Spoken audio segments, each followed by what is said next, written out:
Hello? Tulog ka na, tulog ka na.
Okay, mga kapatid.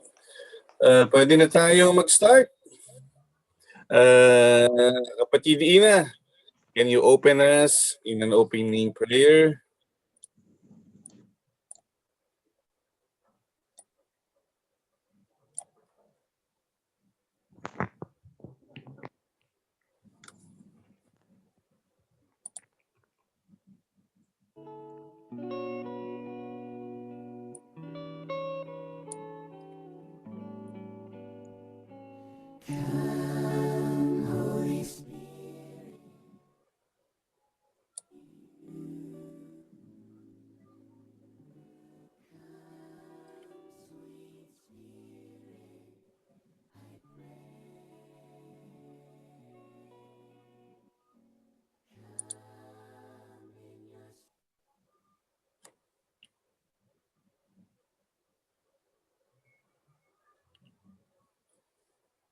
Sis Ina,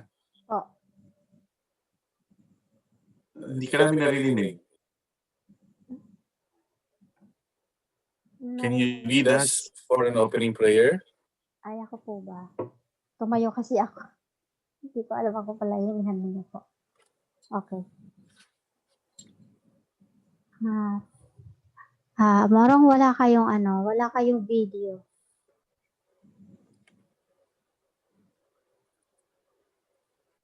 Ayan, okay na. Okay, mga kapatid, iyuko natin ang ating mga ulo. At ipikit natin ang ating mata. Damhin natin ang presensya ng banal na Espiritu. Banal na Espiritu kay aming inaanyayahan na pumapit na sa bawat isa sa amin. Lord God, magandang hapon sa iyo, O Ama. Kami nga po ay narito upang muli ay papurihan ka at dakilain, Panginoon, sa lahat ng mga pagkilos at gawa mo, Panginoon. Napakadakila mo, O God, sapagkat ikaw ay wagas at tunay na siyang nagmamahal sa bawat isa sa amin.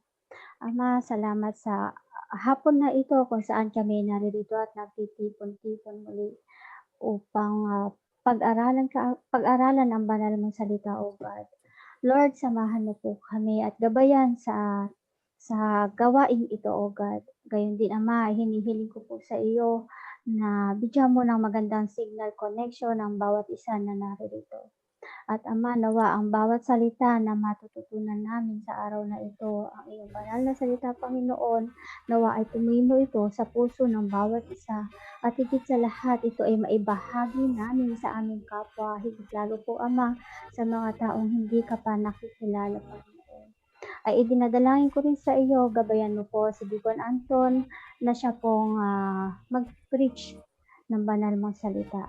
And Lord God, sa lahat po ng mga kasamahan na naririto sa mga oras na ito, Panginoon, ay i-bless mo nga po sila sa pagkakataong ito na sila ay aming kasama.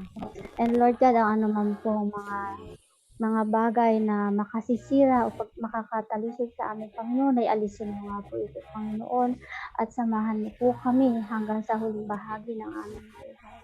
Lord God, ay tinataas mo nga po sa iyo muli ang lahat ng gagawin namin sa mga oras na ito hanggang sa uling bahagi. O God, kami po ay iyong samahan at basa-basa. Sa matamis na pangalan ni Jesus, O God, ito ay aking matamis na itinadalangin. In Jesus' mighty name, let's all say, Amen. Amen. Amen. Maraming salamat, Sis Ina. Amen. At gusto kong batiin ang lahat ng mga nandito ngayong araw sa ating gawain. Unang-una nakikita ko ang Gape Cavite. Praise the Lord. Next, andito din ang ating mga kapatid sa Antipolo. Praise the Lord. And then ang ating mga magigiting na mga kapatid sa Morong Bataan. Amen. Meron isang naka-iPhone. Hindi natin siya kilala kung sino siya. Andito din yata si Reps. Wala. Wala po. Okay. Now,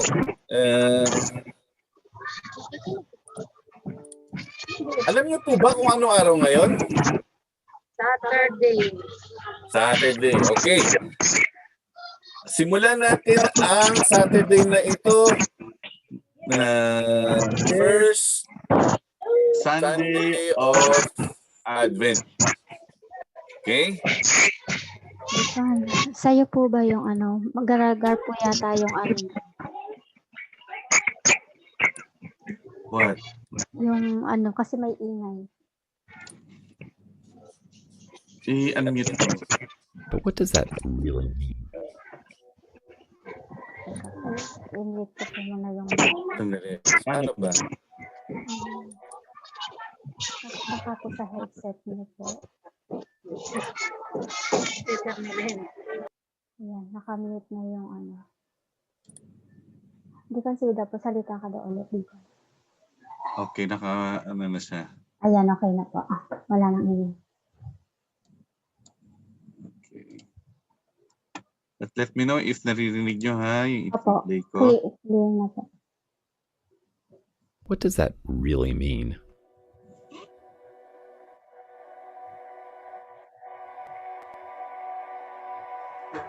A calendar with doors, each hiding a piece of candy. Wreaths with candles. Gifts. Candy. Trees. What Advent's really about is waiting.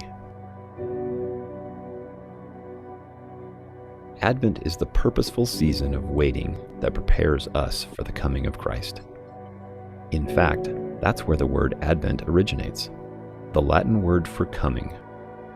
Advent helps us look ahead with hope for his second coming. It also helps us slow down in the materialistic hustle of the holiday season so we can share in the spiritual longing for the coming of the Messiah. This Advent season, how will you take time out of your busy holiday rush to reflect on what the birth of Jesus means to you? How will his promised return impact the way you live this season? Loving others around you. Encouraging those lacking hope. Bringing joy to the broken. Seeking peace where there is strife. Ultimately, Advent is about embracing the fact that our Savior came to earth and is with us every day. So this season, let's prepare our hearts to celebrate Him. How will you prepare yours?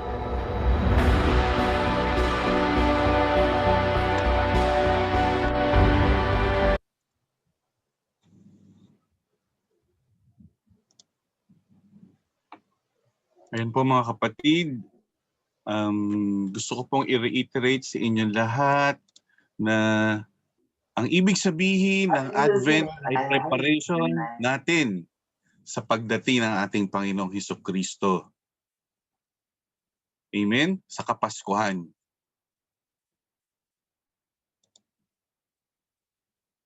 Handa na po ba tayo? Ihanda natin ang ating mga sarili para tayo ay kalugod-lugod sa pagdating ng ating Panginoon.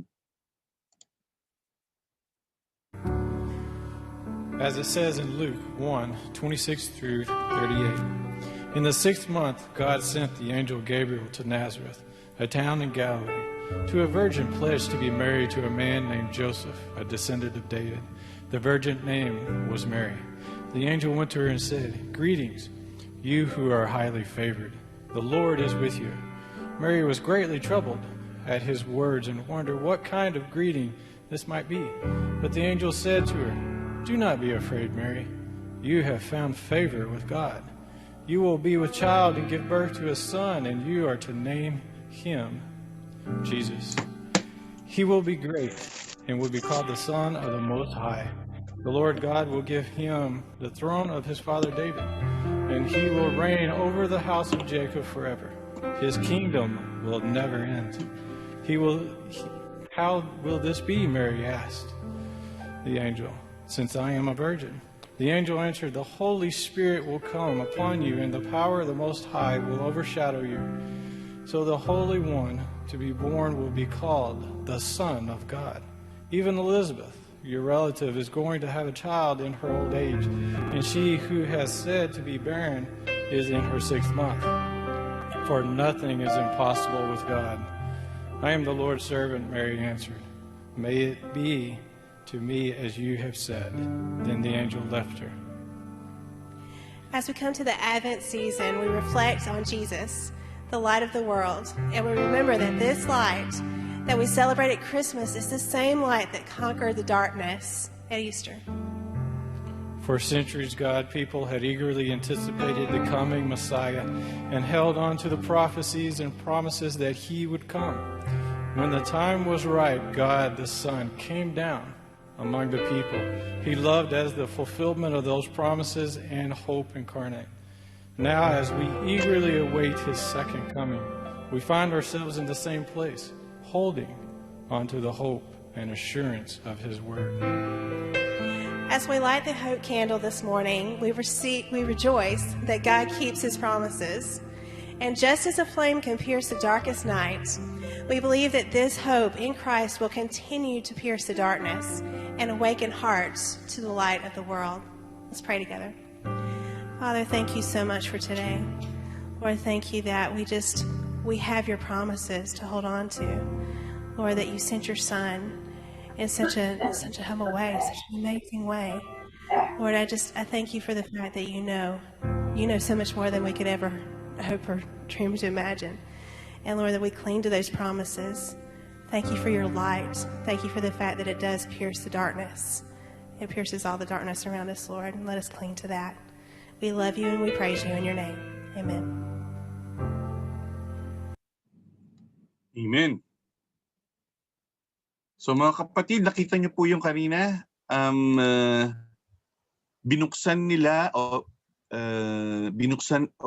they lighted the candle, the first candle, no mga kapatid?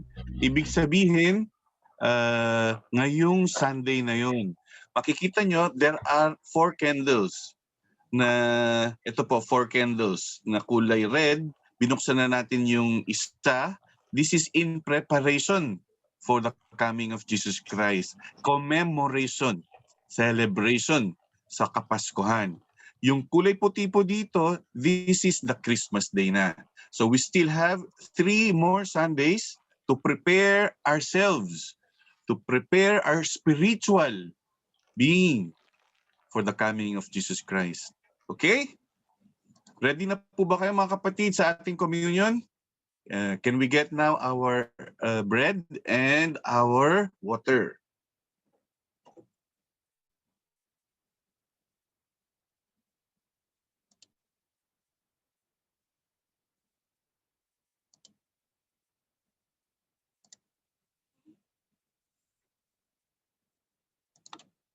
Ready na po ba?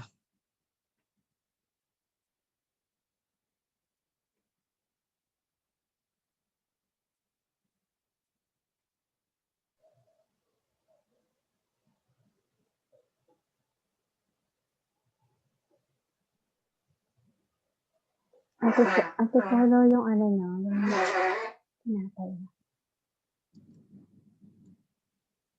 Okay, taas po natin ang ating mga tinapay at tayo magdasal. Again, gusto kong paalalahanan lahat kayo mga kapatid, napakahalaga ng communion. Napakahalaga ng tinapay na ito. Dahil ito ang magpapagaling ng ating mga sakit. Just have faith with God at tayo ay gagaling.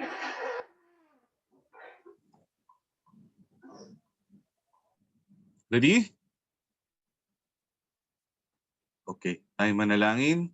Panginoon namin Jesus, maraming salamat sa iyong katawan. Katawan na nagbore lahat ng mga sufferings para sa amin, Panginoon.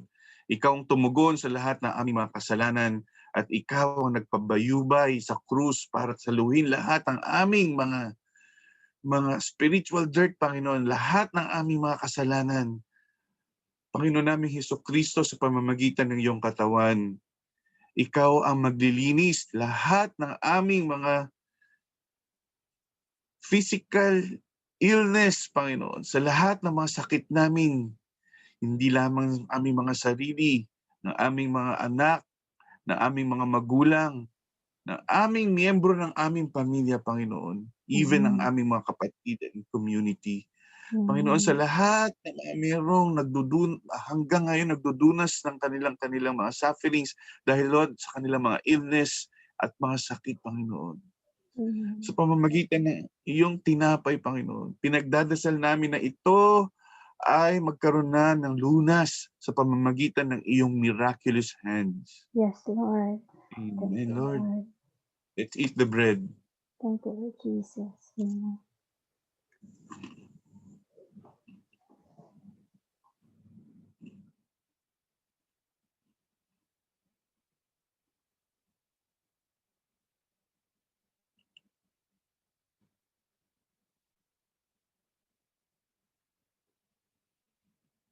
Okay. Taas natin ang ating mga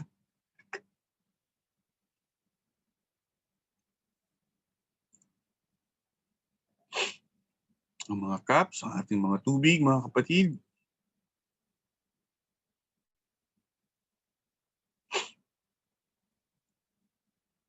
Panginoon naming Ama, Panginoon naming Jesus, sa pamamagitan ng inyong dugo, Panginoon, na nagre-represent ng tubig na ito. Ito ang maglilinis, Panginoon, lahat ng aming mga dungis, lahat ng aming mga kasalanan na nagawa, past, present, and future, Panginoon. And through your blood, we claim that you protect us, Panginoon. You keep us safe sa lahat ng mga panganib, sa lahat ng mga temptations na dulot ng kaaway, dulot ng diablo, Panginoon. Lord, ito din ang maglilinis sa amin sa lahat ng mga COVID infections, Panginoon. Ito ang magpoprotect sa amin at magsasalba upang may pagpatuloy namin ang pamumuhay sa araw-araw bilang ikaw ang aming Panginoon. Let's drink the water, mga kapatid.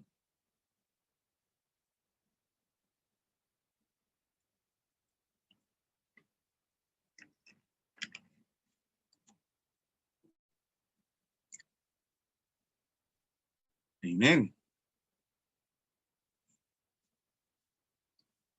Maraming salamat sa lahat ng mga nag-join sa atin at nag-participate ng Holy Communion. This is not for our benefit. This is not for God, no? Benefit natin ito. Araw-araw natin itong gagawin. Hindi lamang every week. And dahil itong inutos ng ating Panginoon, ang maalala natin sa araw-araw, bawat oras, hindi lang every weekend. And sabi ko nga, advantage natin to dahil ang tinapay ang magpapagaling sa ating mga katawan kapag meron tayong mga sakit. Hindi na tayo kailangan gumastos ng pera para sa doktor. Dahil si Jesus Christ ang magpapagaling sa atin, di ba? Sa pag-inom ng alak o sa pag-inom ng tubig na nagre-represent ng dugo ng Panginoon, ito naman ang magpupurify sa atin sa ating mga kasalanan. Sa lahat ng mga tao o mga Kristiyano na nagkakasala pa rin, patatawarin tayo ng Panginoon sa pamamagitan ng pag-inom ng kanyang dugo. Amen. Amen? Deacon, ano ko lang po, welcome ko lang po yung Kashmir group ko, si Sis Princess Diane. Welcome sa Agape Tent Makers, kapatid. Amen. Sa Singapore po siya. Oo. Welcome, sis. Sino siya? Sis Princess? Sis Princess Diane. Sis Princess. Siya ba yung naka-iPhone? Hindi po. Hindi. Oo. Welcome dito, Sis Princess, at nawa ay lumawig kayo sa Singapore. Anyway, mag-start na tayo. At ngayong Sabado na ito, pag-uusapan natin ay One Connection. Okay? It's already our 8th preaching session. Now, i-recapitulate lang natin or i-recollect natin kung ano na yung mga napag-usapan natin for the past 7 weeks. Napag-usapan na natin yung prayer, pero pag-uusapan natin ngayon lengthily, much deeper. Last time, ang pinag-usapan natin dito sa prayer na ito ay yung ways, forms, or types of prayer. Yun yung acts, adoration, confession, thanksgiving, and supplication. Alam na natin yan dahil alam na natin kung paano ang paraan ng tamang pagdadasal. Then, napag-usapan na ulit natin again yung gospel. Sa John 3:16, for God saved the world by giving His only begotten Son, Jesus, who died on the 3 days in order for us to be given the salvation. John 14 verse 6, Jesus is the way, the truth, and the light. Ephesians 2 verses 8 to 10. Sis Ina? For it is by grace you have been saved through Amen. Him. And this is not from yourselves, it is the gift of God, not by Amen. works, so that no one can boast. For we are God's handiwork, created in Christ Jesus to do good works, which God prepared in advance for us to do. Amen. Amen. So dito napakahalaga yung sinasabi dito ng Panginoon, no? Sa Ephesians 2 verses 8 to 10, ito yung salvation na binagkakaloob sa atin ng ating Panginoon. Libre, walang bayad. Tanggapin lang natin siya bilang ating Panginoon at magkakaroon na tayo ng eternal life. Makakasama na natin siya sa heaven. Then, one way. Pinag-usapan natin, sino ang one way natin? Sino ba ang Savior natin? Jesus Christ. Jesus Christ. Then, one proof. Kung makikita na ano yung proof na tayo ay tumanggap na sa ating Panginoong Jesucristo. Makikita nila sa ating Christ-like manner. sarili ang Christ-likeness ng ating Panginoon. Nasa atin na ating Panginoon, so nakikita nila ang Panginoong Jesucristo sa bawat isa or sa atin. Amen? Ito yung kanina, one promise, assurance of salvation sa Ephesians 2 verse 8 to 10. Ayan, pag tinanggap natin ating Panginoon, assured na tayo ng salvation. Amen? Then, one source. One source is the Holy Spirit. Pinag-usapan natin ang triune God, God the Father, God the Son, that is Jesus Christ, and God the Holy Spirit. Ang God the Holy Spirit ang nagbibigay sa atin ng intellect, ng katalinuhan at ng wisdom upang malaman natin kung ano ang tama sa mali. Amen? And then, pinag-usapan din natin ang one pursuit or growing in the relationship with Christ. Ito yung paano ba ang life ng isang worshiper o life ng isang Kristiyano. Right? Pinag-usapan natin dati, ano yun? Cultivate the relationship with God and then cultivate the relationship with our brethren. First, relationship with God is through prayer and pagbasa ng Bible or ng kanyang mga salita. And then when we cultivate our relationship with our fellow men, fellowship, and by witnessing. Ano ulit yung fellowship? Yun yung pakikipagkita. Katulad nitong ginagawa natin. Every week nagkikita-kita tayo at nagpapalakasan. Right? And then, yung witnessing is testimony. You are testifying to other people. Like what Sister Ina did to Sister Princess. No? She invited Sister Princess. She told how God has been good to her. Kaya naka-invite siya. Amen? Ngayong araw po, mga kapatid, pag-usap, tulad ng sinabi ko kanina, deeper understanding about prayer. Pag-uusapan natin yan. Ito again, asan ba ang prayer dito, mga kapatid? Nasa vertical side. Ibig sabihin, ang prayer ay keeping our relationship with God. Diba? Ang sabi ko sa inyo, dati itong vertical is about God and itong horizontal naman na ito is about our fellow men. Okay? And then, again, Jesus Christ should be the center of our lives. And we must follow what the Holy Spirit is commanding us. Amen? Now, maraming mga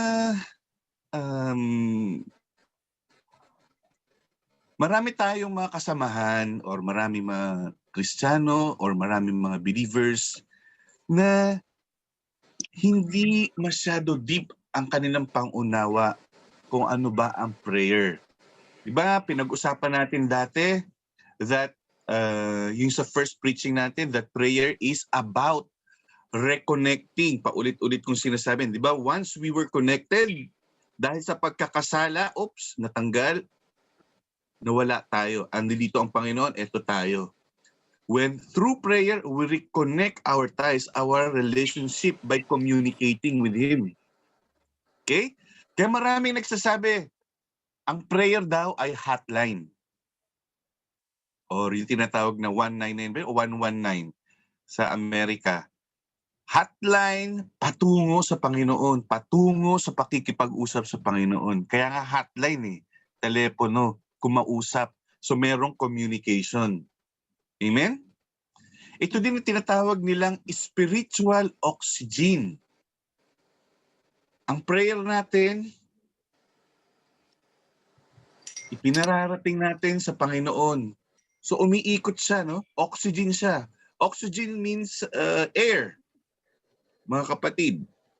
Okay? So kapag tayo ay nagdadasal tayo ng taimtim, inilalabas natin, nakikipag-communicate tayo papunta sa Kanya, naakyat natin. Hanggang sa din ay magsasalita sa atin sa pamamagitan ng Bible. Or kanyang mga salita, bababa sa atin. That's the spiritual oxygen. Heartily conversation.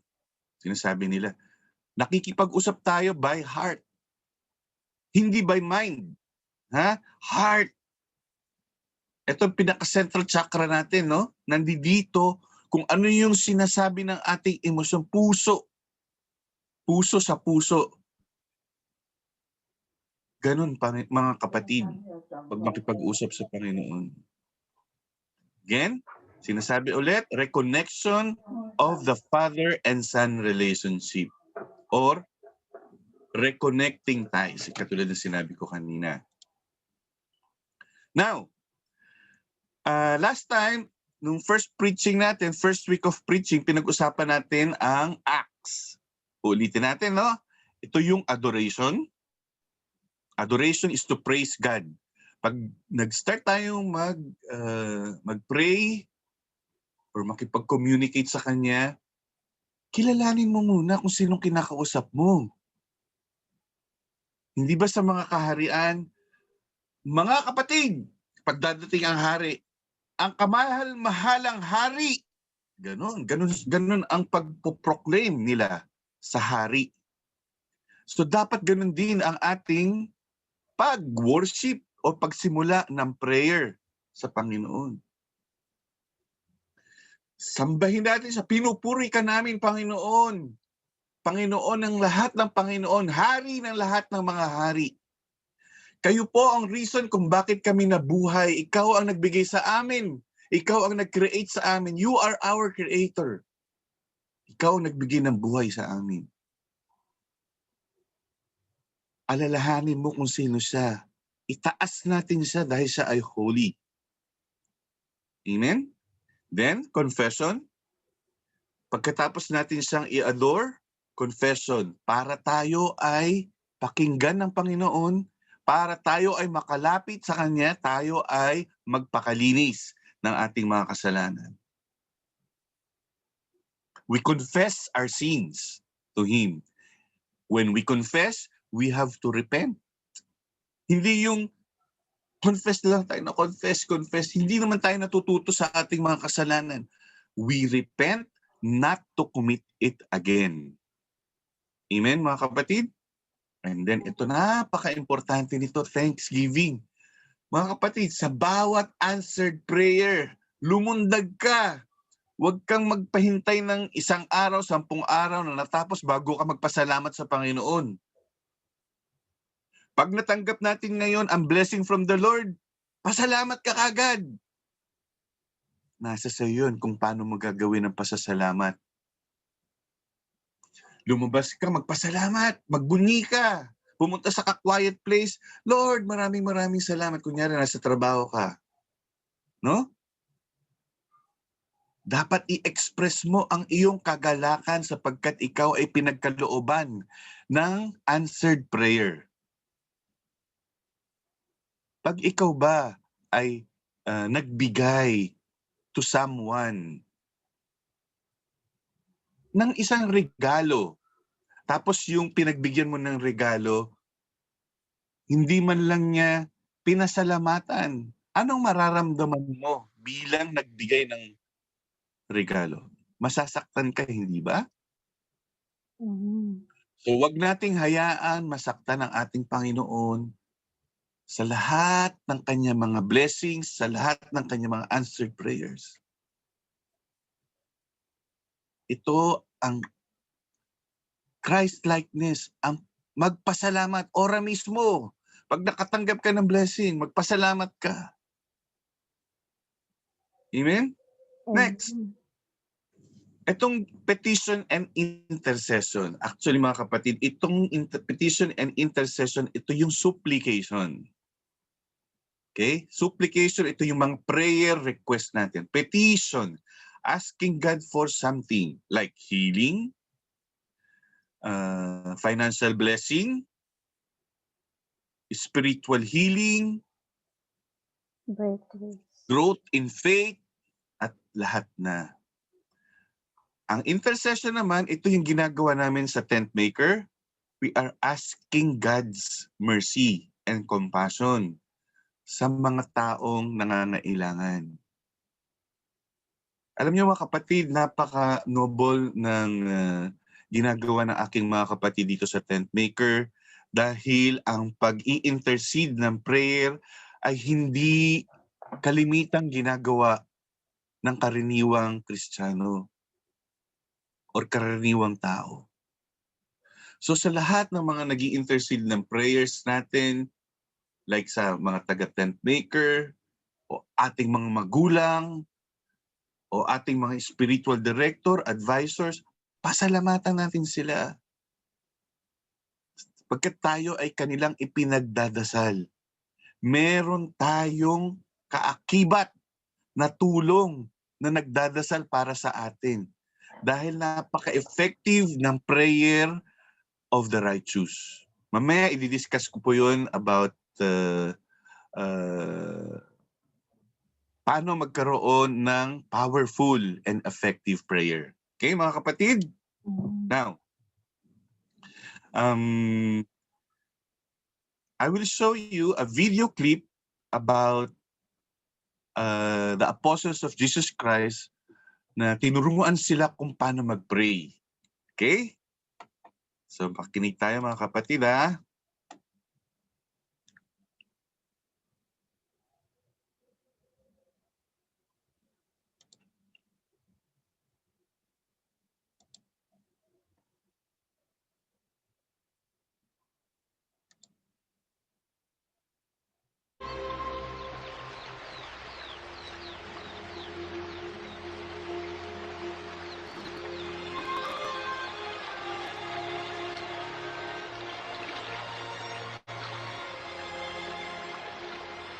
Teach us to pray, just as John taught his disciples.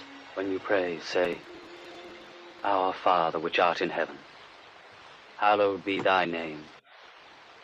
Thy kingdom come, thy will be done as in heaven, so in earth. Give us day by day our daily bread, and forgive us our sins, for we also forgive everyone who is indebted to us. And lead us not into temptation, but deliver us from evil.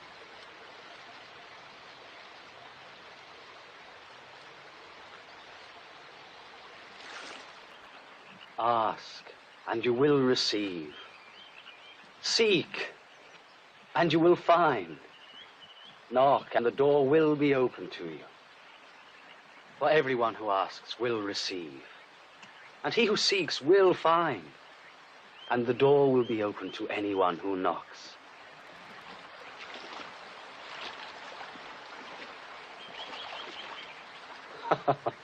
Would any of you who are fathers give to your son a snake when he asks for a fish? Or a scorpion when he asks for an egg? As bad as you are, you know how to give good things to your children. How much more, then, will the Heavenly Father give the Holy Spirit to those who ask him? I tell you this, take no thought in your life for what you shall eat, nor for your body what you shall wear. For life is more than food, and the body more than clothing. Consider the ravens. They neither sow nor reap, have neither storehouse nor barn, yet God feeds them. Of how much more worth are you than the birds?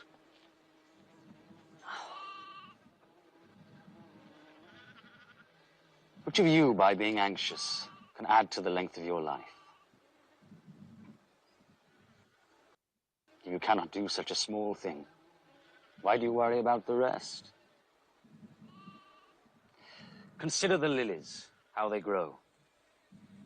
They neither toil nor spin. Yet Solomon in all his glory was not arrayed like a single one of them. If God, who clothes the wild grass today, which tomorrow is thrown onto a fire, how much more sure is he to clothe you, O you of little faith? Make our faith greater. If you had faith as big as a mustard seed, you could say to this mulberry tree, pull yourself up by the roots and plant yourself in the sea, and it would obey you.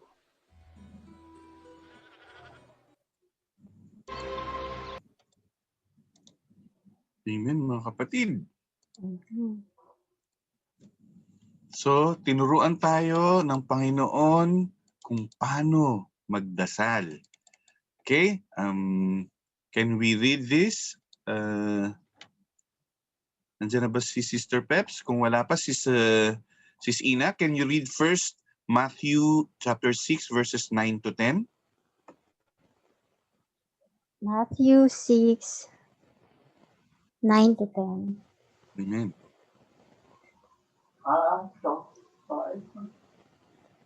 This then is how you should pray. Our Father in heaven, hallowed be your name. Your kingdom come, your will be done on earth as it is in heaven. Amen. So yan yung sinasabi natin kanina mga kapatid, no? Adoration. We praise Him first.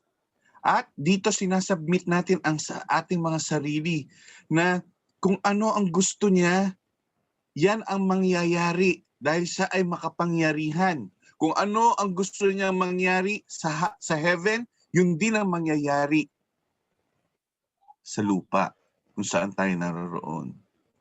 Amen? Pagpatuloy natin, Matthew 6, 11 to 13. Sis Ina?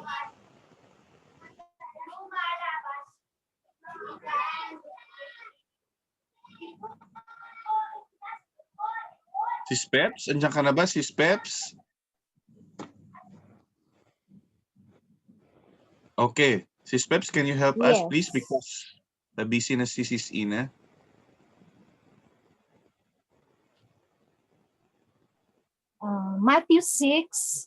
Matthew chapter 6, verses 11 to 13. Give us today our daily bread, and forgive us our debts, as we have also forgiven our debtors. And lead us not into temptation, but deliver us from evil one. Amen. Mga kapatid, nakakatuwa sa Antipolo. Oh. Tignan nyo, si ate, oh, kinukuha niya yung ano. Maraming salamat. God bless you, kapatid. At sinusulat mo ang mga salita ng Panginoon. I-share natin yan kay Sis Monica sa kanyang email para mapabigyan kayo ng kopya, ha? Kayo dyan sa Antipolo, kayong dalawa dyan ng mga dalaga. Amen. Maraming salamat at ang inyong sidhi ng pananalig sa Panginoon ay katulad namin at God bless you more, kayong dalawa dyan, sisters. Again, sinabi dito, no? God, give us today our daily bread. Ito yung supplication natin. Ito yung mga petition na hinihiling natin, mga kahilingan. And then, ang sabi dito, forgive us on our debts. Magpakalinis tayo, humingi tayo ng tawad para patawarin din tayo ng ating Panginoon. Meron pong ibig sabihin ito, mga kapatid. If you don't have a forgiving heart, baliwala ang pagdadasal. Tinuruan tayo ng Panginoong Hesukristo kanina, di ba? Narinig nyo galing sa kanyang salita sa video. Sinabi doon na, forgive and you will be forgiven. Magpatawad tayo. Huwag natin itanim yung mga kasalanan na nagawa sa atin ng ating mga kasamahan o ng ating mga kapatid. Tanggalin natin yan.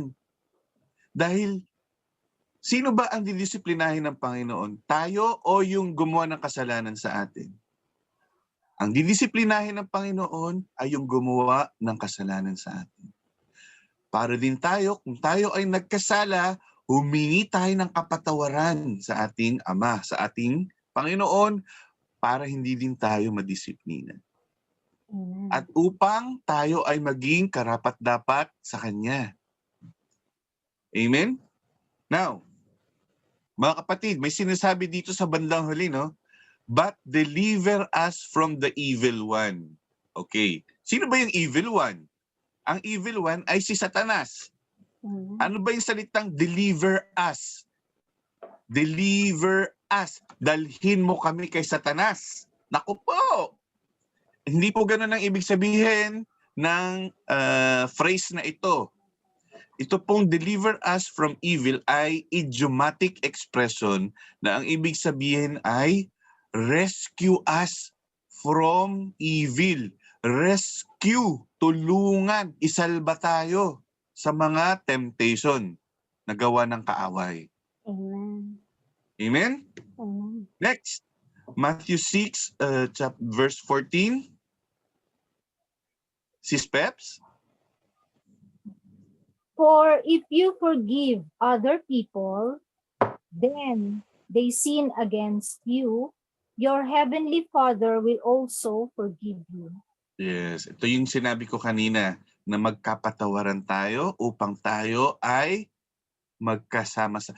We don't want our relationship to be destroyed. Di ba? Amen. Pag meron ba tayong isang kapatid sa pamilya nag-away, magkapatid pa rin kayo eh. Magkapatawaran dahil mananalaytay pa rin ang concern ninyo sa isa't isa dahil mayroon kayong history. Meron kayong relasyon na dati pang na naipon or meron kayong nasimulang relasyon, huwag natin sayangin ang relasyon na nagawa natin sa isa't isa. Amen. Amen? Lalong-lalo na sa ating pamilya, mga close friends, at lalong-lalo na sa ating Panginoon. Amen. Kaya lagi tayong humingi ng tawad sa Kanya para tayo ay Kanyang patawarin sa ating mga kasalanan. Okay, balikan natin ito mga kapatid. Matthew 6, verses 5 to 8. Sis Ina, can you read it for us?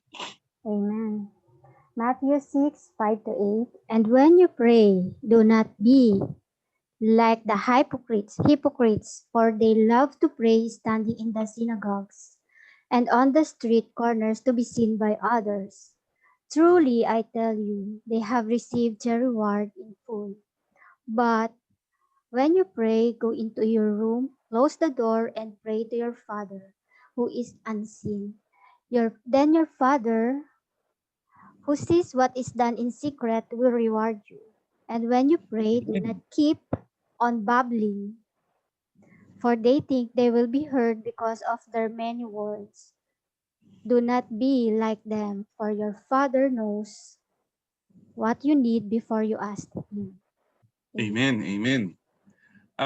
Napaka-importante, ito ay isang guide na itinuturo sa atin ng ating Panginoong Hesukristo, no? Sinasabi dito na do not be like hypocrites. Ano po ba ang ibig sabihin ng hypocrite, mga kapatid? Ang ibig pong sabihin ng hypocrite ay yung mga magpagbalat kayo, yung mga nagpe-pretend, yung mga great pretenders, mga sinungaling. Bakit sila tinawag na sinungaling? Kasi dasal sila ng dasal, pinapakita nila sa madla na sila ay santo, sila ay banal, pero ang kanilang mga puso ay wasak. Wasak, bakit? Dahil ito ay punong-puno ng burak, dirt. Punong-puno ng hatred, punong-puno ng anger, punong-puno ng galit. Paano sila makakapagdasal ng ganon sa Panginoon kung ang puso nila ay hindi malinis? And that is not acceptable to the Lord. Tapos meron pa silang dalang kandila na nakailaw. Pinapakita nila sila'y banal sa mga tao at nagsasalita sila ng mga prayers para ma-maintain ang kanilang status sa lipunan na sila ay pamilyang banal. Hindi po ganun, mga kapatid. Nakikita ng ating Panginoon. Kitang-kita tayo ng Panginoon sa taas o nandoon siya sa taas. Kitang-kita niya. Andi dito siya sa tabi natin. Alam niya kung ano ang nasa puso natin. Amen? Now, may papakita po akong video sa inyo kung ano ba yung babbling na sinasabi dito kanina ni Sis Ina ng ating Panginoon. Sinabi dito ng ating Panginoon, do not keep on babbling. Yung mga salitang paulit-ulit, yung mga ipapakita ko sa inyo kung paano ang nagdadasal ng ganyan, ha, para wag ninyong tularan. Okay?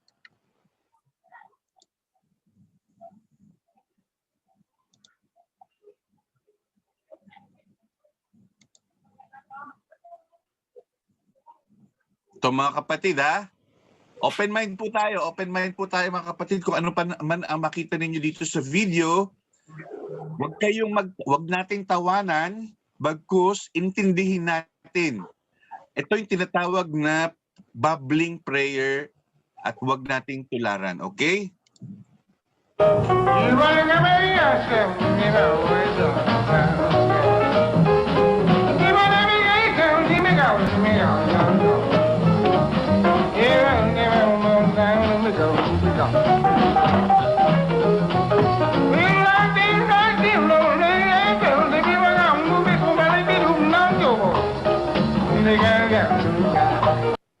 Narinig niyo po yun? Yung sinasabi niya ay banal na salita ng Panginoon, pero hindi po ganoon, mga kapatid.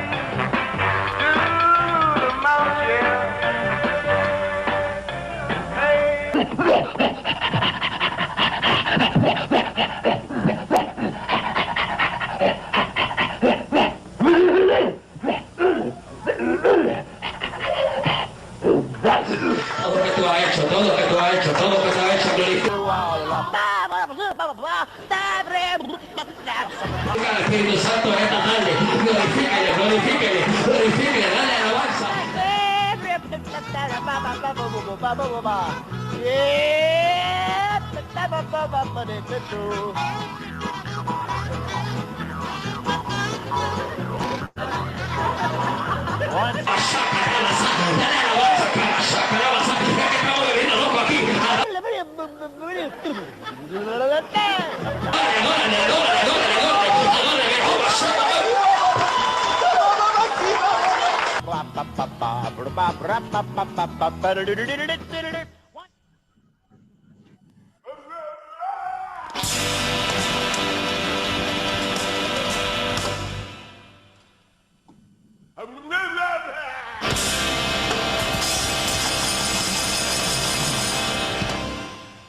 Recibe Espíritu Santo y fuego otra vez. Ahora en nombre de Jesús. Ahora en nombre de Jesús. Fuego, fuego, fuego, fuego.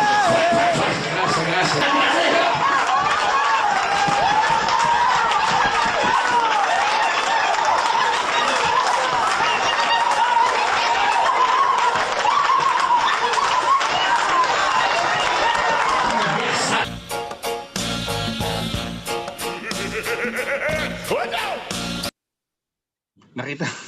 Nakita niyo po yun, no? Meron pang skull, may bungo.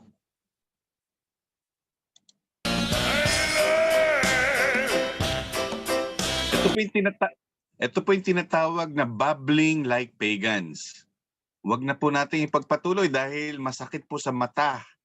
Hindi ko po maatim na makita ang ating mga kapatid na ito kung paano sila magdasal. Amen? Pagpatuloy natin ang ating preaching.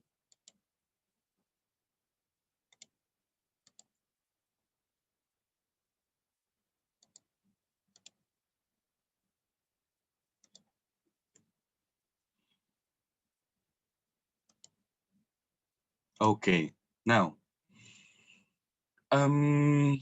bakit ba tayo nagdadasal, mga kapatid?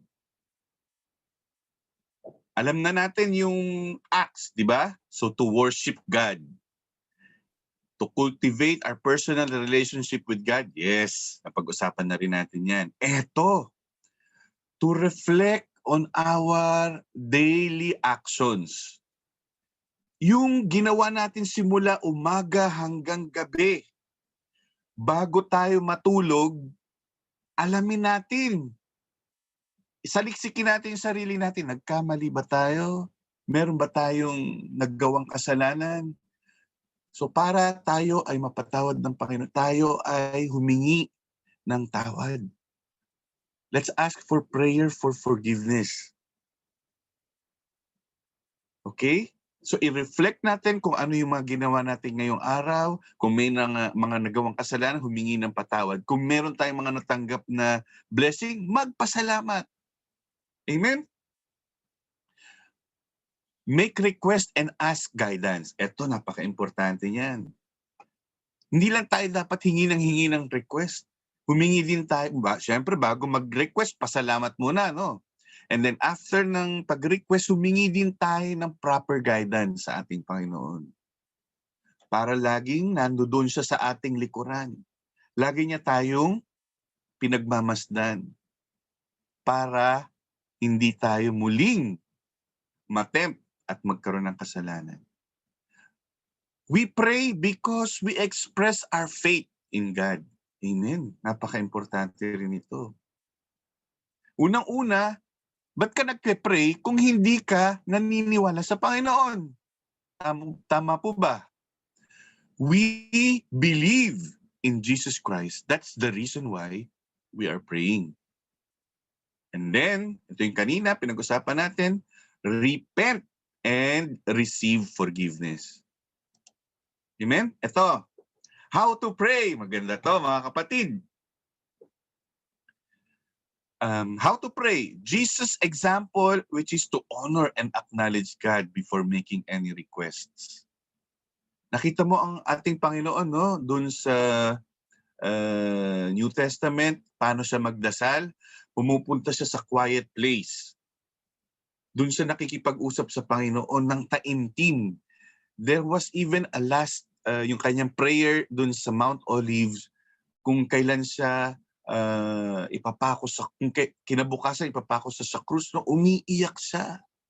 So crying is also a form of praying, mga kapatid.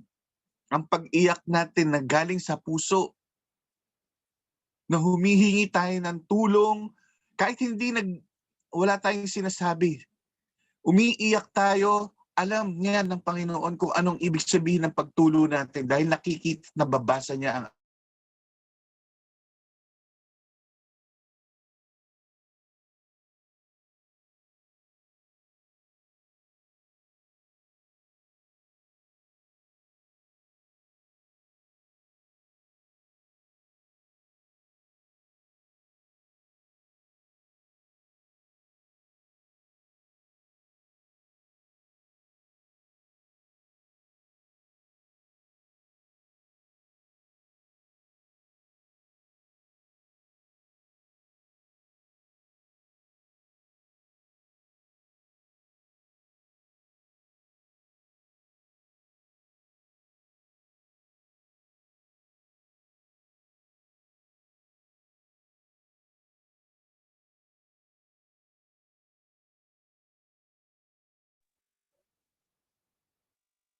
Wait lang natin po si Deacon, baka humina yung signal niya.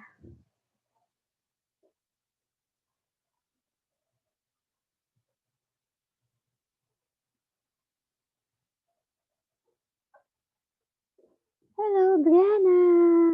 Happy first birthday! Hi, Sis Dayan. Hi, ate. Welcome ulit sa Agapit Family. Thank you sa pagsama. Salamat. Wait lang natin si Deacon. Humina siguro yung signal.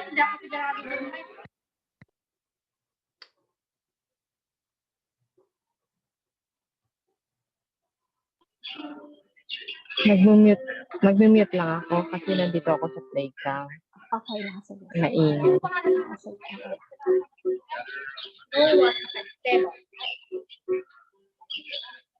Sige, okay. Teban.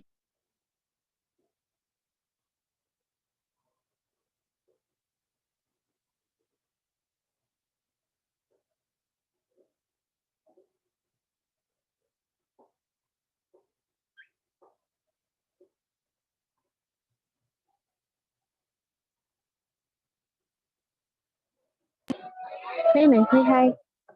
Say hi, man. Hi! Liang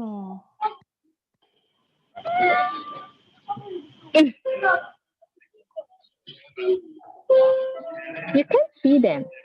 Here.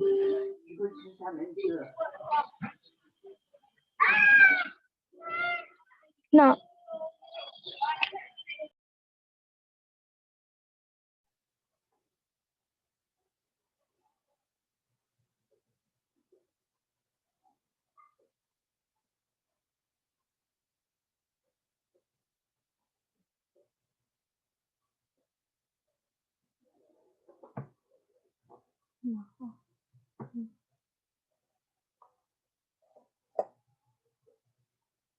sa aking router. Pasensya na. Okay. Thanks God. Yes. Tingnan yung gawa ng kaaway, no? Ano na sa akin ulit, Sis Ina? Opo. Isa ano na po, how to pray. Hindi Yung wala ano pa niya yung... po. Oh, Mm-mm. wait. Naka-ano na po siya, naka-multiple na po. Teka. Dali, share ko muna, ha? Okay po. Ito na po. Request remote control. Pa-accept beacon.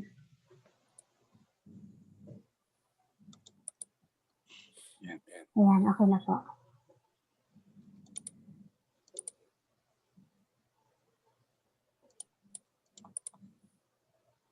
Okay, welcome back, Deacon. Amen. Ayan. Saan tayo natapos? Sa babbling? How to pray po. Yung how to pray. Yes. Pero Follow napakita na natin yung video, right? Jesus. Opo, tapos na. Follow Jesus, honor and acknowledge God before making any request. Ayan po. Yung isa. Yan. Okay.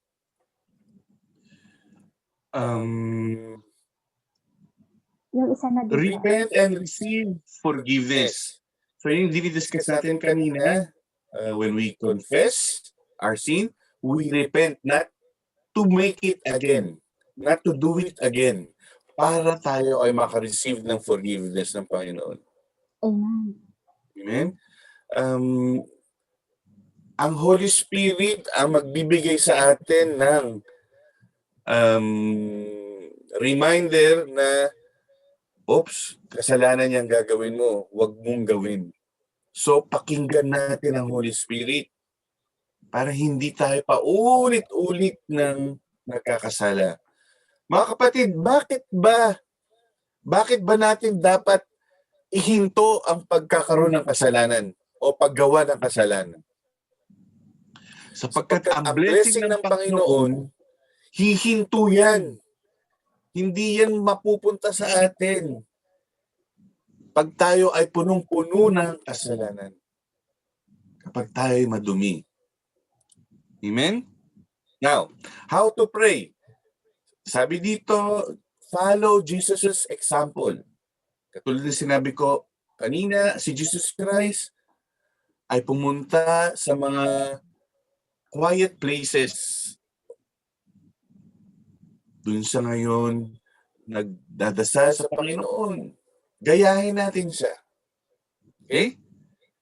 And then we have to exude an attitude of love, mercy, and towards others. Amen. Nakamute ba ako? Hindi po. Nadidinig po kayo. Okay. So walang echo, sis. Wala po. Amen. And then we have to approach God with confidence. Siyempre, dahil tayo ay anak niya. When we pray, we have to be a child of God na handang tumingin sa Kanya. Handang matanggap mo kung anong gusto niya sasabihin sa'yo. I-accept natin yun. Amen.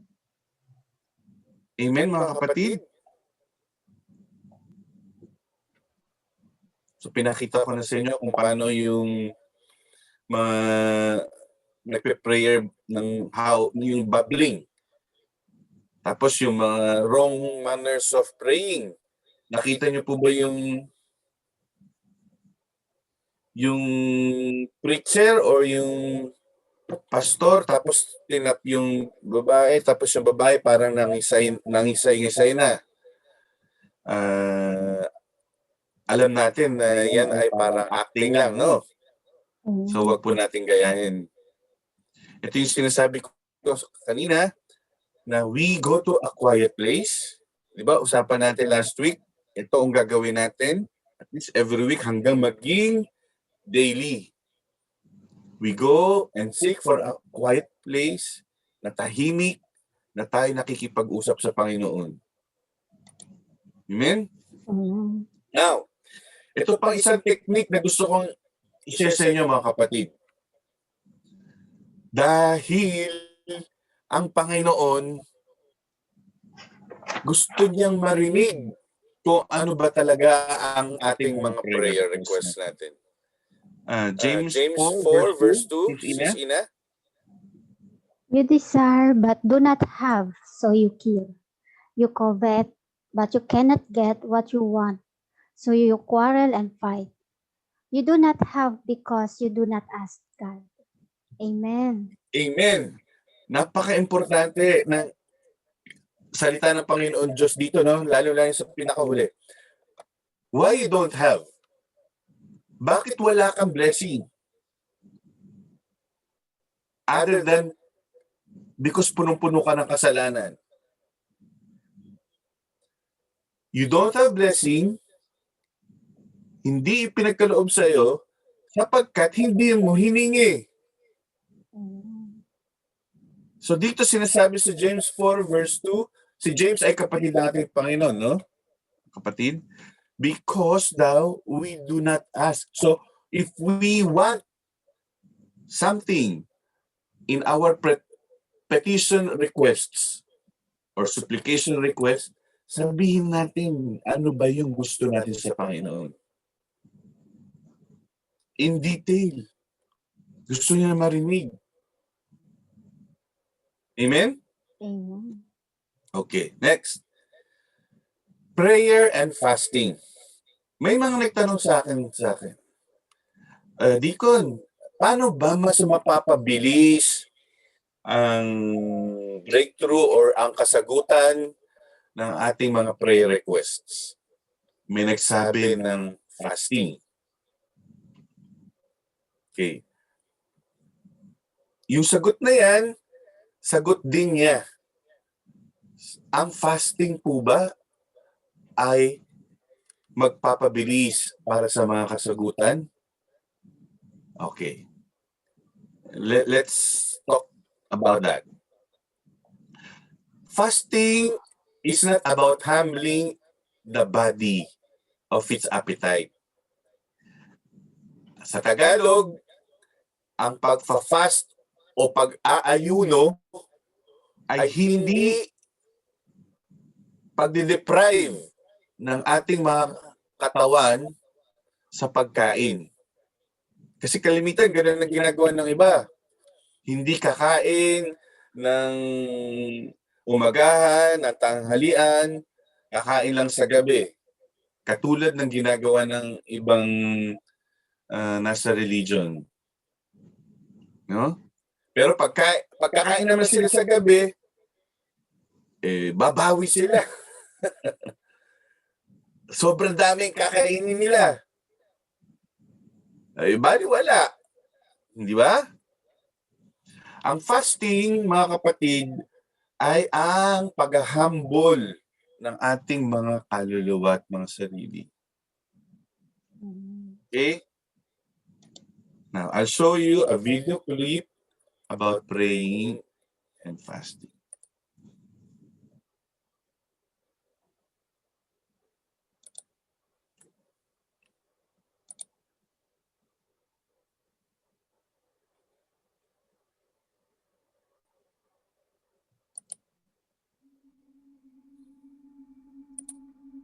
Prayer and fasting are often coupled together in the New Testament. Acts 13:3. And when they had fasted and prayed and laid their hands on them, they sent them away.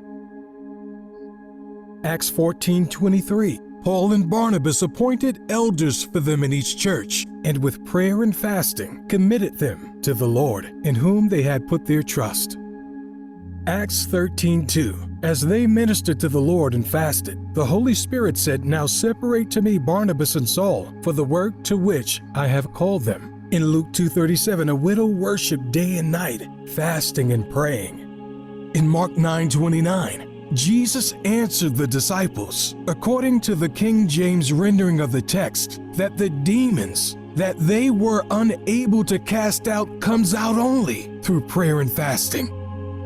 We must try to get back to the place when we value prayer as an integral part of our fast. Life is lived at such a pace today that we often don't find the time to fast and pray.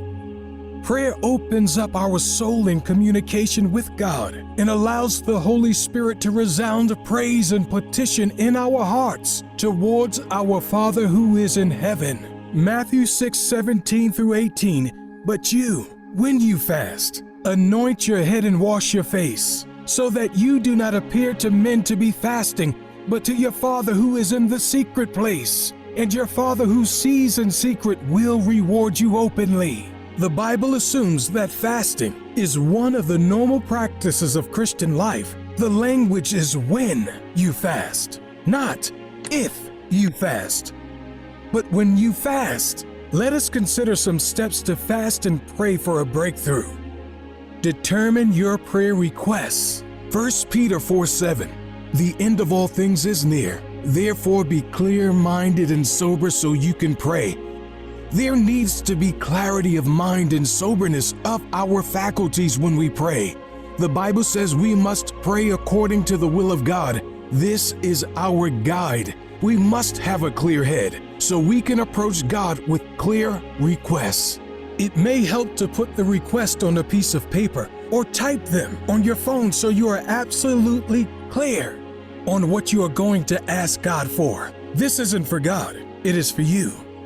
You and I can become double-minded, unclear, and wavering. None of these assure us of answers to our prayers, so we need to determine in our minds, what do I want from Hi, I'm Dr. Amy Killen. I have my own medical practice, and I've been using Doodly now for a few weeks. God? Secondly, we need to prepare ourselves physically. Fasting must be done with wisdom. There are known physical benefits to the practice of fasting, but there can be some dangers of doing so. Fasting tends to affect the blood sugar levels, bowel movements, and a few other things in the body. As a result, I have even personally known people who have seen their doctors before fasting, and I would advise doing so also. There is a lot of material out there that can tell you great ways to prepare your body for fasting, what foods to eat, what foods to avoid, and so on. Next, you need to prepare yourself spiritually. Isaiah 58 is a revolutionary passage on fasting. Verse 3 through 4 calls us to check our inner man when we fast. Yet, on the day of your fasting, you do as you please and exploit all your workers. Your fasting ends in quarreling and strife, and in striking each other with wicked fists. You cannot. Mga kapatid, gusto ko lang i-highlight yung sinasabi dito, no? Kapag nagkakaroon tayo naggagawa tayo ng fasting, madaling uminit ang ulo natin. Kaya tignan mo, nag-aaway silang dalawa, oh. Mga kapatid, alam mo kung bakit? Kasi gutom sila, pagod, nangihina. So, yun yung sinasabi, you have to be prepared physically and spiritually. Not fast as you do today and expect your voice to be heard on high. There are certain attitudes and behaviors that spring from our spirits that are not acceptable when we fast. In the same way, we must leave our gifts at the altar and pursue the right relation with others before we worship. We must do the same before we fast. Our spirits must be right. Fasting is not about humbling the body and its appetite. It is about humbling the soul and the spirit. Here are things we should do to prepare spiritually before we fast. Confession helps to center the spirit and to remove guilt. And 1 John 1:9 tells us, if we confess our sins, He is faithful and just to forgive us our sins and to cleanse us from all unrighteousness. I mentioned this before, but I want to highlight it once more. Make it right with those who did us wrong and vice versa. There are several verses that back this statement up. Mark 11:25 states, and when you stand praying, if you hold anything against anyone, forgive them, so that your Father in heaven may forgive you your sins. Luke 11:4 states, "Forgive us our sins, for we also forgive everyone who sins against us." Luke 17:3-4 states, "If your brother or sister sins against you, rebuke them, and if they repent, forgive them. Even if they sin against you 7 times in a day, and 7 times come back to you saying, 'I repent,' you must forgive them." If you want to receive a breakthrough in your fasting, you have to forgive and seek forgiveness. Allow your spirit to be filled with the Holy Spirit. Ephesians 5:18, an act that synergizes. Yes, I'd like an extra large pizza, please, with pepperoni. Oh, and throw on some extra cheese. And while you're at it, Energizes both body and soul is to offer your bodies as a living sacrifice, holy and pleasing to God. This is your true and proper worship. Do not conform to the pattern of this world, but be transformed by the renewing of your mind. Then you will be able to test and approve what God's will is, His good, pleasing, and perfect will.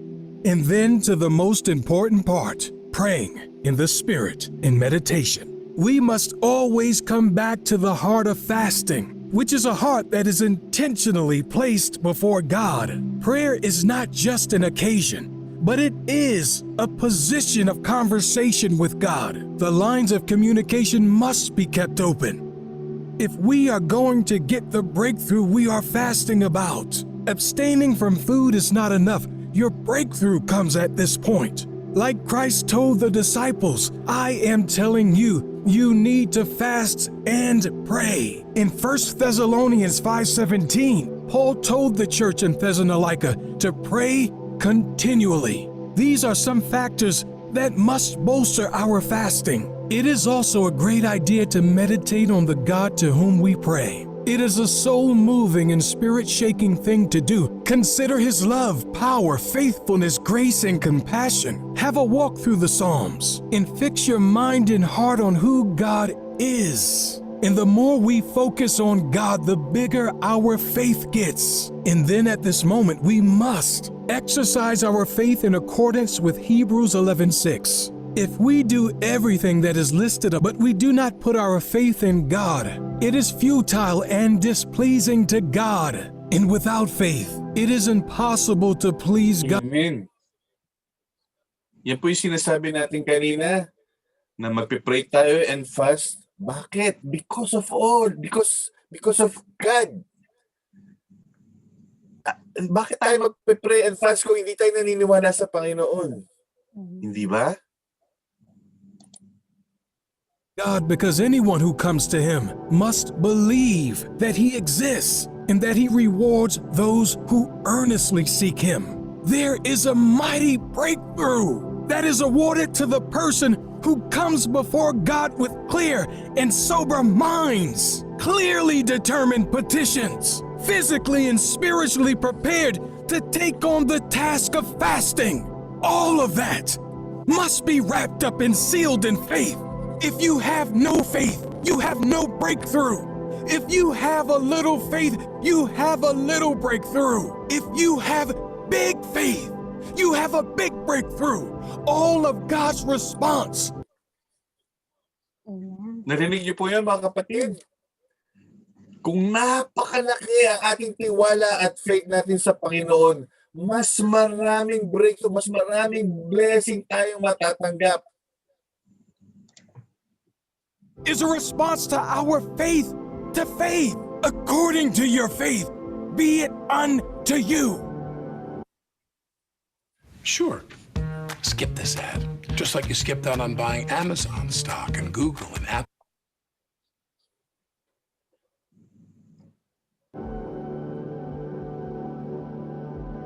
All you need is the faith of a mustard seed. It does not take great faith to believe in a God that never fails. I wish I could tell this to each of you individually, that God is faithful. He has never failed. Failure is not in His nature, and He will not fail you. The God of this Bible is still Jehovah Jireh. This book clearly states He will make you the head and not the tail. He will make you above and not beneath. He will give you vineyards you didn't plant and wells you did not dig. He plants you by streams of living waters so that whatever you do shall prosper. Only believe in the God of this Bible. There is nothing more powerful than your faith. Yes, you have been praying, but do you have faith? Yes, you have been fasting, but do you believe? Real faith can grab God's attention in heaven and move Him into action on your situation. Mark 5:36, do not be afraid, just believe. God has not left you. God is with you. You are going to make it. When you think you can't take another step, when you think you can't live another day, when you think you can't take another disappointment, reach out in faith to the God that winds and waves obey. He holds the 7 seas in the palm of His hand. He calls the stars by name. He measures the heavens with the span of His hand. He is the rock of your salvation. He is the cornerstone, precious and elect in Zion. He is my shelter in the storm. He is my high tower, my fortress, and my deliverer in my time of battle. For you to have faith in God, you will need to fight through some things. You will need to fight doubt. You will need to fight through any insecurities. Fight through all unbelief. Fight through past defeats.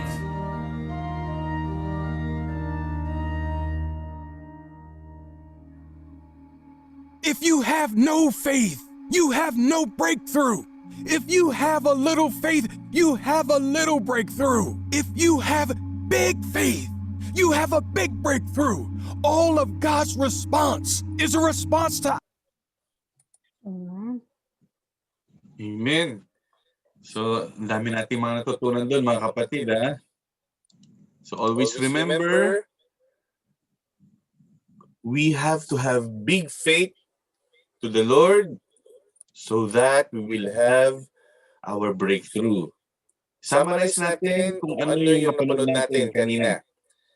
Sabi dito, we must have a clean heart.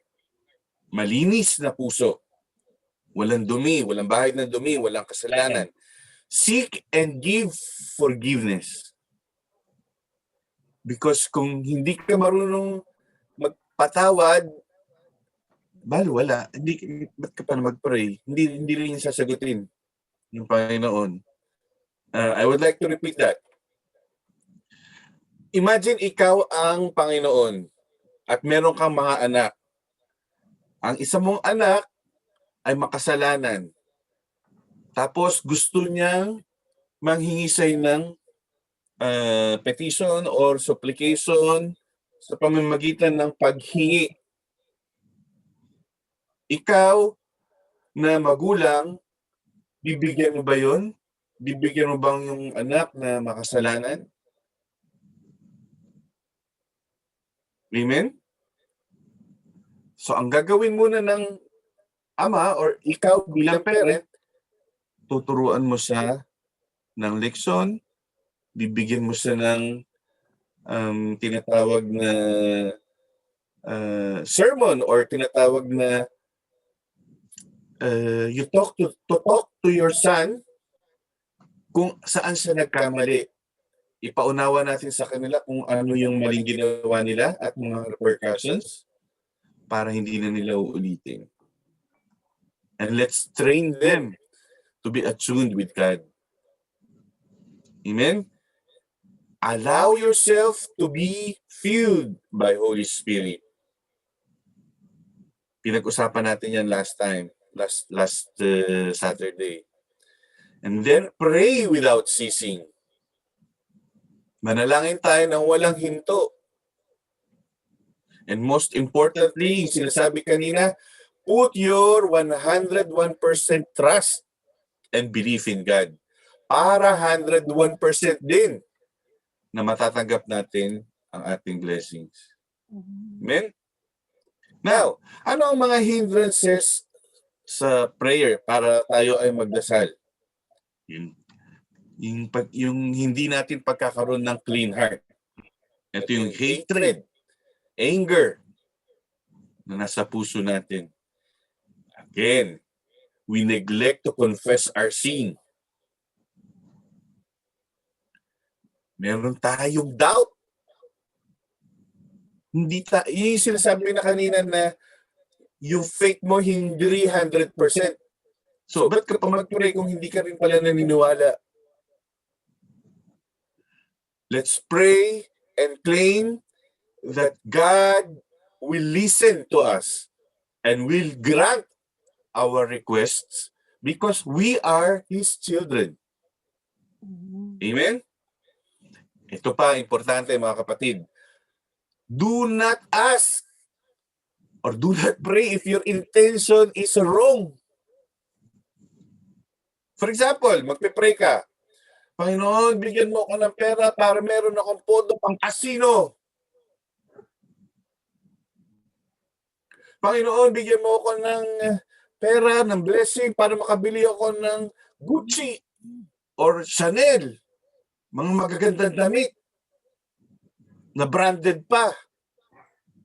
Pwede naman tayong bumili ng simpleng damit lang. So any prayer na wrong motive, hindi yan igaganap ng ating Panginoon.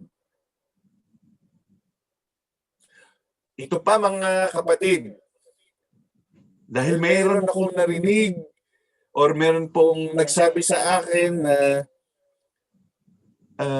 brother, pwede po bang mag-prayer or mag-pray para sa isang kapatid na ikasasama niya? Makinig mga kapatid ha. Please, don't do that. That's wrong. Very wrong. Hindi yan Christ-likeness. Ang Panginoon natin, hindi tayo tinuruan na magdasal para ipahamak ang ating kapwa. Mga kapatid, ang puso natin pag nagdadasal ay filled by the Holy Spirit, filled with love. Walang hatred. Okay? Dapat ganun mga kapatid. And then, God's response to prayer, if we follow all of this, He will listen. And He will answer.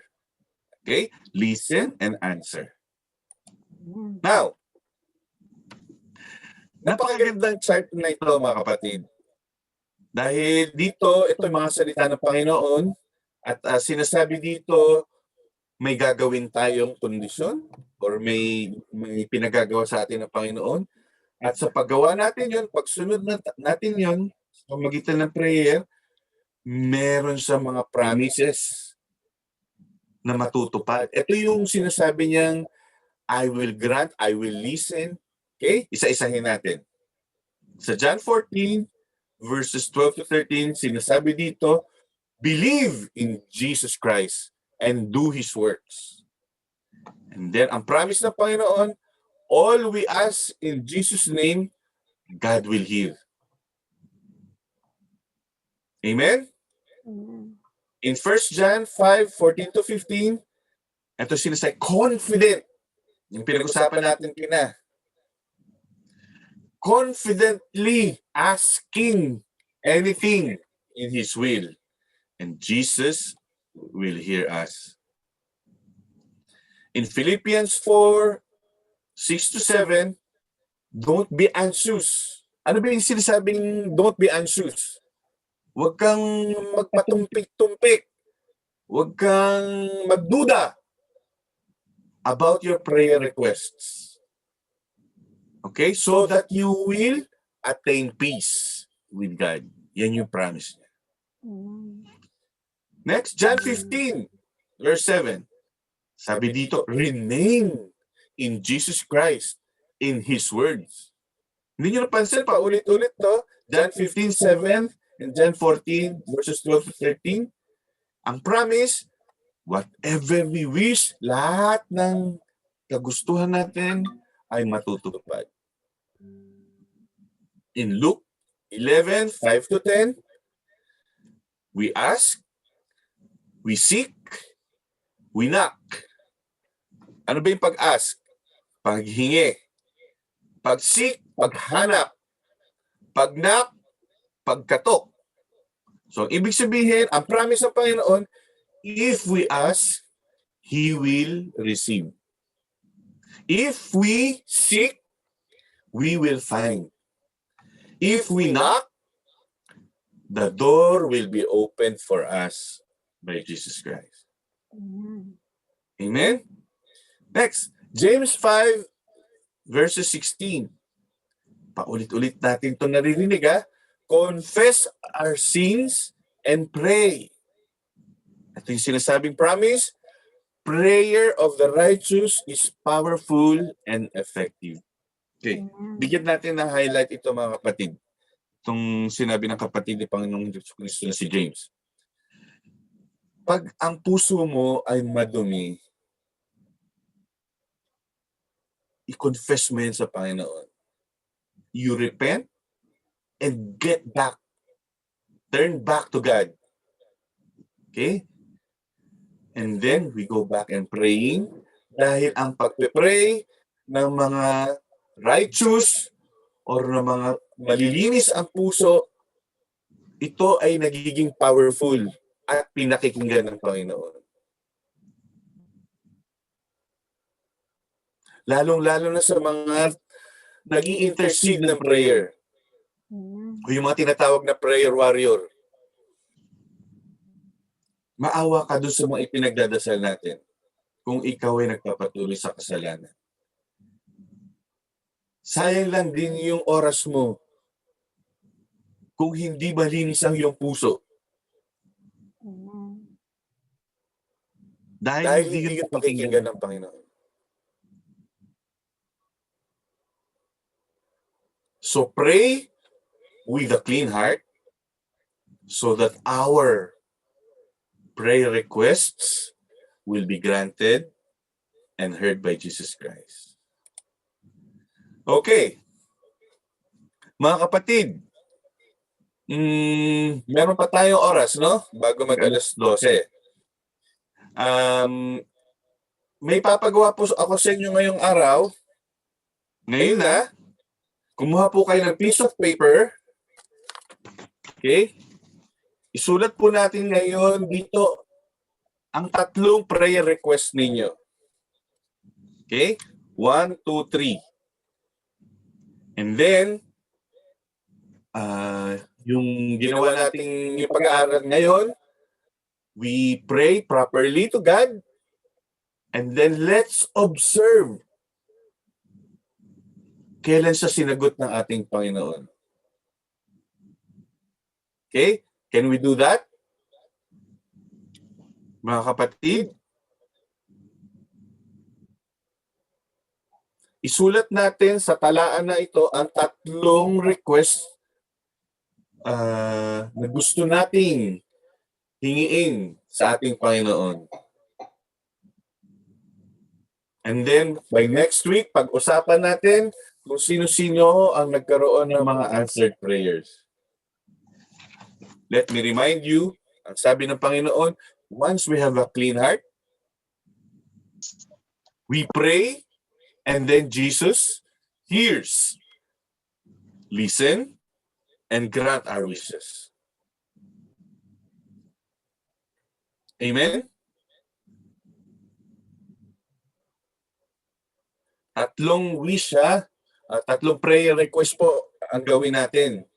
Tapos kapag may mga prayer request tayong answered, anong sabi ng Panginoon? Magpasalamat kagad. Or mismo. Okay?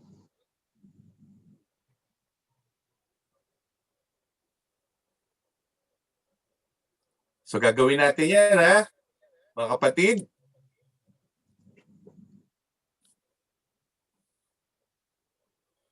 3 prayer requests na gusto nyong masagot ng ating Panginoon at pag-usapan natin next time. Okay? Yung assignment. Assignment natin yan. I'm sure lahat yan masasagot ng Panginoon dahil kayo ay kanyang mga anak. Masagot na. Okay. Dating gawin, bago tayo magtapos, lahat tayo ay magkakaroon ng reflection sa araw na ito kung ano yung mga natutunan natin. Like, I will pray, not like hypocrites. I will not do babbling prayers. I will talk to God heartily in a quiet place. I will pray the right way of praying. If I have sinned, I will confess my sins before making prayer requests. I will seek forgiveness and forgive. Mali po yan, mga kapatid. Forgive who have wronged me. And then I will begin doing my prayer notebook. Okay? Unahin natin ang Agape Cavite. Ano ninyong natutunan ngayong araw? Natutunan daw na. Natutunan po namin sa araw na to na ang panalangin ay kailangan mayroon tayong malinis na puso at tayo nararapat magpatawad upang dinggin ng Panginoon. Amen. Amen. Ikaw, nanay. Ikaw, tunan mo. I will not pray like hypocrites.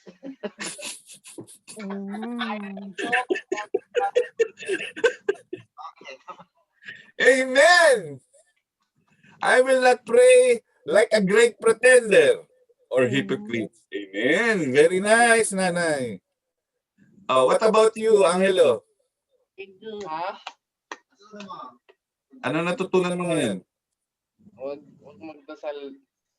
Hindi, wag maging masama. Huwag magdasal kung para sa ikakasama ng kapwa.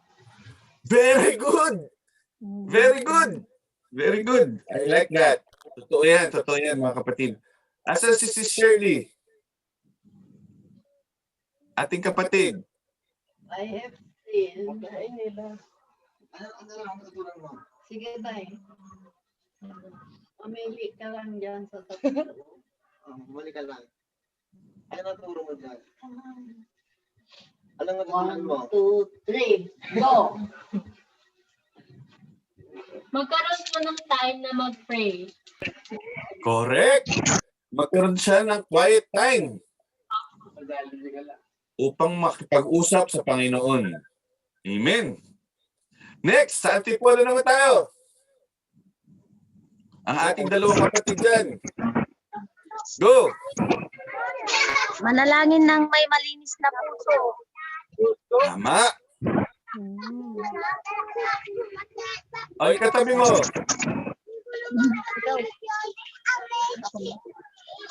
Manalangin ng time-team. Correct din. Yung isa, nakakulay blue. Tama. Bukal sa loob. Correct. Manalangin ng Yung nasa puso, heart to heart. Panginoon. Amen. Nakakatuwa sila, mga kapatid, no? Nakikinig sila. Ating mga kapatid naman sa Morong. Mga taga-Morong. Ate Pearl. Naka-stop yata sila, no? Hindi po. Ay, nawala. Naka-stop po, Anyway.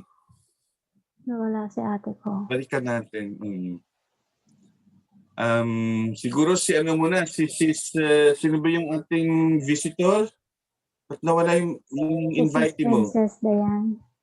Oh, nasa na siya? Nawala. Baka po umuwi na sa bahay nila kasi kanina nasa park sila nung alaga niya. Okay lang. Oh, si sa ating taga-Pasay. Si Sis Peps. Yes. Importante na pag nagdadasal, aligned yung ating intentions sa will ng Diyos. And that is mag-discern, talagang kailangan ng discernment pagdating dyan. Kasi marami tayong desire sa puso natin, pero hindi yon yung gusto ng Panginoon. Na-align sa Panginoon. Yes, dapat alam natin kung ano yung aligned sa Panginoon. And pagka talagang nag-meditate tayo, alam natin yun. Malalaman natin kasi ipapaalam ng Diyos sa atin. The Holy Spirit will be the one to tell us kung ano yung mga dapat nating i-request sa Kanya. Very good. Okay? For example, gusto nating magkaroon ng panibagong cellphone. Ang nire-request natin ay cellphone. Na iPhone. So, ang ibibigay sa atin ng Panginoon ay another cellphone na mas cheaper or mas friendly user like Samsung or Lenovo or ganun mga kapatid. Ang plano ng Panginoon ibibigay niya sa atin through our prayer requests. Hindi niya tayo bibigyan ng kasagutan na ating ikasasama. Kaya huwag tatampo ang mga tayo na mga anak ng Panginoon kapag nag-request na hindi nasasagot, magtatampo. Or hindi na magpapatuloy. Ano yung sinabi ko kanina? Pray without ceasing. Ayan, pray without ceasing. Huwag huminto. Amen? Oh, ikaw naman, Sis Ina. Ano ang iyong life application? Before ka mag-pray, humingi ka muna na ikay pakalinisin ng Panginoon. Na humingi ka ng kapatawaran kung nakagawa ka ng kasalanan. That way, lalo na kung mayroon kang prayer request na talagang gustong-gusto mo na i-answer ng Panginoon, i-cleanse ka muna niya. And then before mo i-utter yung mga request mo, especially tayo sa tent makers, kung saan before tayo mag-pray, kailangan buo muna yung puso natin, malinis yung ating hangarin, yung intention natin na ipag-pray yung mga taong nagtiwala sa atin na ipanalangin natin sila.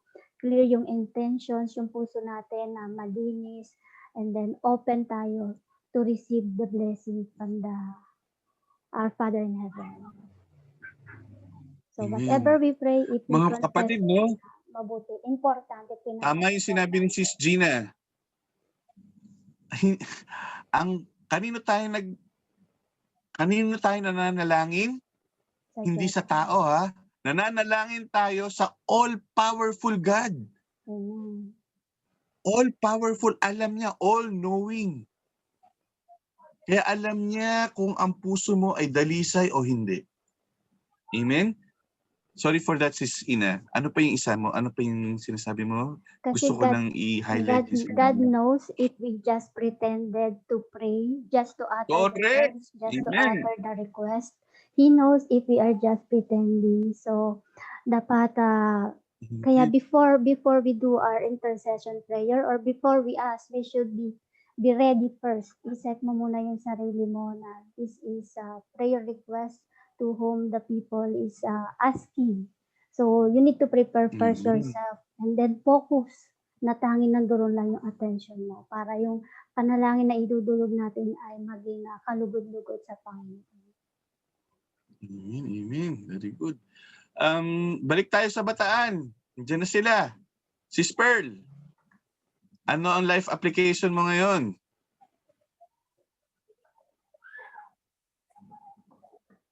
Noeline, kayo na. O mga taga-bata, ayan. Yan. Magandang hapon po.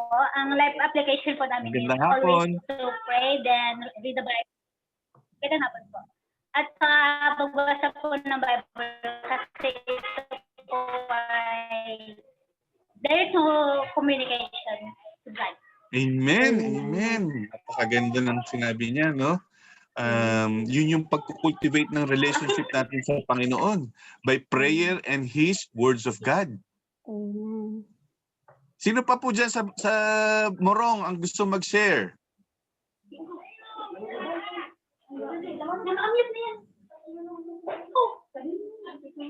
Noeline, ikaw, Noeline. Huwag kayong mahiya. Noeline, ikaw. Ano yung sa'yo? Sige, dali mo si Matthew sa harapan. Eto, pipili ka na lang sa... Do not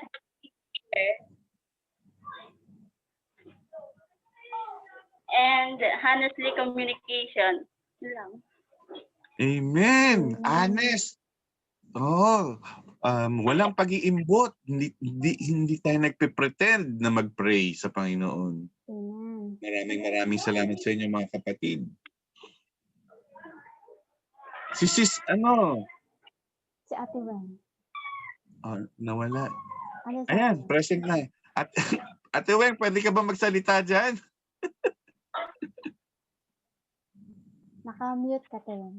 Naka-mute ka, Ate. Okay po, Yeah. magandang gabi sa lahat. Magandang Yan po ang araw nanay sa namin lahat. sa tent maker, mga kapatid. Ang life application ko is that we need to pray with a grateful heart, and at the same time, lagi nating tandaan na huwag tayong mag-pray dahil may kailangan lang tayo. Mag-pray tayo every day, every single day of our life, kasi ang buhay na pinagkaloob sa atin ng Panginoon is a great, great blessing every day of our life. Kaya pray without ceasing, sabi nga ni Deacon Anton, na ang pagpa-pray hindi lamang dahil may kailangan tayo, kundi mag-pray tayo at magpasalamat sa Panginoon sa biyayang pinagkakaloob niya sa atin, maliit man o malaki yan. We need to thank God every day of our life with a great, grateful heart. Yung taos sa puso natin. Yan lang ang masasabi ko. Amen. Maraming salamat, Nanay Weng. Ano po yung sinabi ni Nanay Weng ulit? Pray with a grateful heart. Ano po ba yung grateful? Ang ibig sabihin ng grateful, marunong tayong magpasalamat. Marunong tayong mag-appreciate sa lahat ng mga biyaya ng ating Panginoon sa araw-araw. Amen? Amen. Maraming salamat sa inyo mga kapatid. At nawa marami tayong natutunan ngayong Sabado na ito. At alam na natin kung paano maging powerful ang ating mga prayer requests sa Panginoon. Do not only concentrate on prayer request. Pray dahil tayo ay father and child relationship. Makipag-usap tayo sa Kanya na nandito lang siya sa tabi natin. Katabi natin siya. Hindi man natin siya nakikita. Consider Him as your invisible God. Invisible friend. Na you can talk to Him anything you wanted to say. Hindi lang mag-seek ng prayer request. Hindi lahat. Anything you can tell. Amen? Amen. Meron po bang sa Morong or sa Antipolo na gustong mag-accept sa ating Panginoon ngayong week na ito?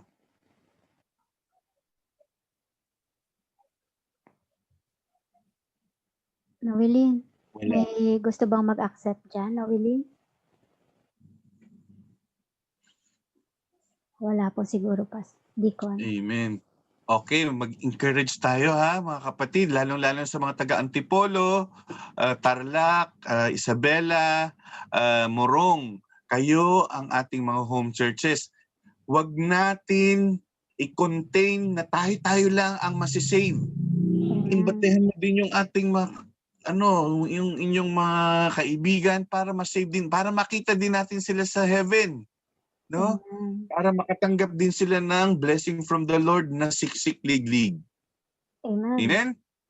Okay. So, sa mga home churches natin, I encourage you to do the closing prayer. Nawilin si mama mo, nasaan? Kakaroon tayo ng preaching na ito dahil sa home churches. Nawilin, si mama mo, Can you nasaan? close us in a closing prayer? Hindi ka nadidinig. Mag-unmute ka. Nawilin. May pinuntahan sa Gina. Kayo yung mag-closing ng prayer natin. Importante. I-close niya yung prayer natin. Kayo yung mag-close ng prayer natin.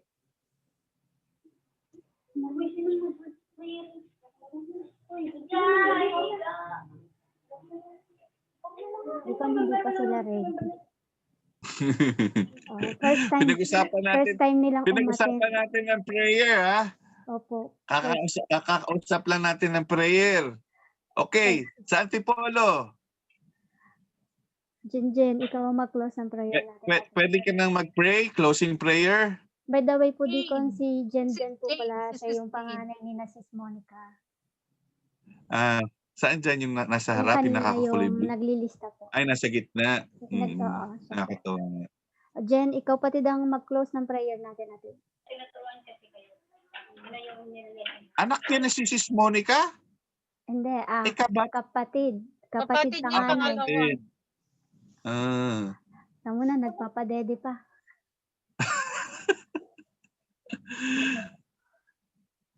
Si Brother Redentor na lang. Si Reden na lang. Si Brother Reden. Brother Redentor, can you close us in a prayer?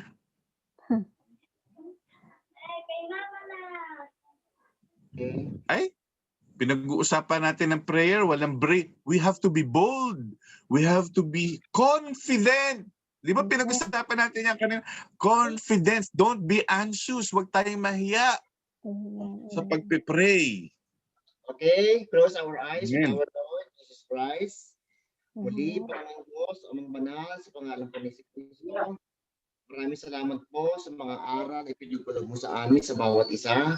Maraming salamat po at pagpatawad. Naway pag maisa sa puso namin at maisabuhay po namin ang mga bagay na aming natutunan sa araw na ito. Amen. Ito, sa pangalan pa ng aming Panginoong Jesucristo. Amen. Amen. Okay, continue mga kapatid to bow your head. And may the Lord's blessing be upon you always, and may His face shine upon us all, and may He grant us peace. Amen. Okay. Maraming salamat mga kapatid. Hanggang sa muli, hanggang sa pagkikita natin sa susunod na Sabado. Amen. Amen. Thank you everyone for joining. Amen. Thank you. Cavite.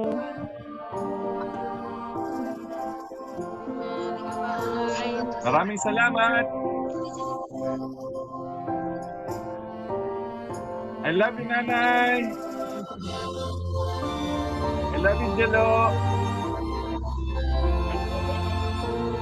I love you, Morong. I love you, Antipolo. Love you, Deacon. Bye-bye daw, bye-bye. Bye-bye. See you next week. Thank you, Liz, for joining. Nanay Elisa. Nagpapabay yung kasama ko. I love you, Tender.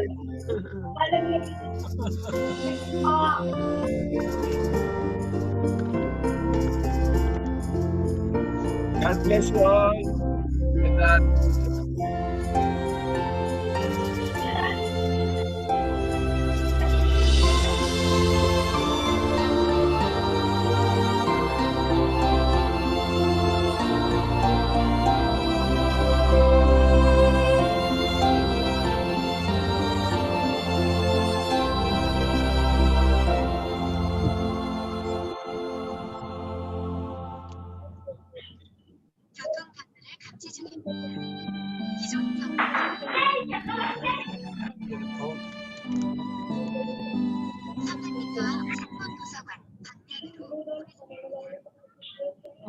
bye-bye na everyone. God bless us all. Ingat tayong lahat. Ate Polo. Bye-bye.